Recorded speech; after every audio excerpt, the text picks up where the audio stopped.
we're back now with two leading voices in that major Supreme Court decision sweeping the nation. Writer, activist, and former editor of Out magazine, Raquel Willis, and Chase Strangio, ACLU attorney, in the pivotal representation of the late plaintiff Amy Stevens. Welcome back to you both.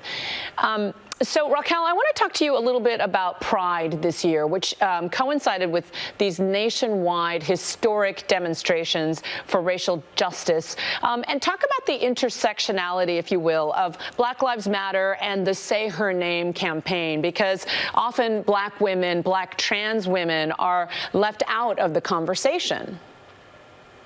Yeah, I mean, we can't really have a real conversation on Pride without talking about the Stonewall riots, which was a queer militant uprising against police brutality, particularly the New York Police Department.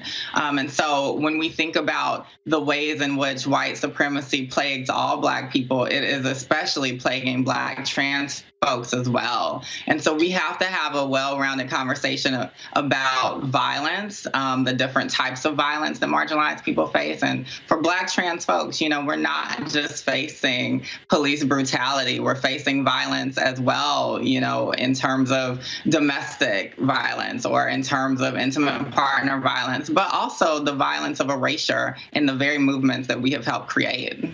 Chase, talk to me about, in the face of this victory, there are still legal setbacks in the executive branch, with the Trump administration rolling back protections on trans rights. Where are we in this history for trans rights?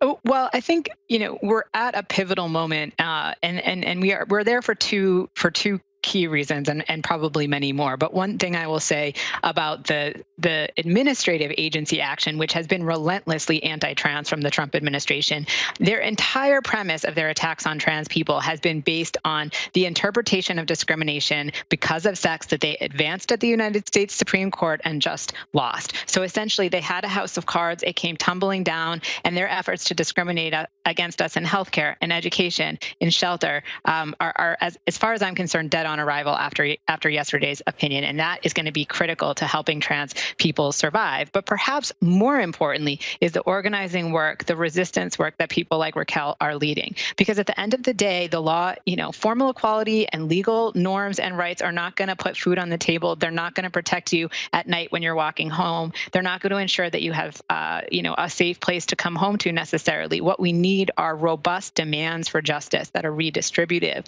that make sure people are taken care of meaningfully. And the law can help in some norm setting. The law can provide after the fact redress, but that is not enough. We need more, and we need to demand full justice for our communities. And so that's why it was so heartening to see the 15,000 people in Brooklyn showing up for trans lives, led by Raquel and others. And I think that's where we are right now. I love it, Chase, when you ask my questions for me. But Raquel, pick up on that notion. You helped organize this giant protest in Brooklyn. Tell us about all of the array of social action that you are working on.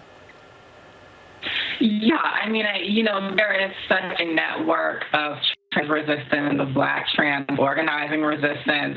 And so it certainly isn't just me, you know, there's a leaderful movement. And so the demonstration that we had on Sunday of the 15,000, probably more, folks to come out was just revelatory, I think, to a lot of us. I remember looking over to a friend and also one of the main organizers of the event, Eliel Cruz, and saying, oh, wow, there are more people with us than we thought. And so I think we're at a pivotal time in history where trans folks just have to barrel forward. We have been fighting for so many years and so many decades, and now we just really need to continue to push for the protections, the safety, the promise that we have always deserved. So how do you build off of this particular legal victory? Just last week, we saw yet the murders of two trans women of color, Raya Milton in Ohio and Dominique Fells in Pennsylvania.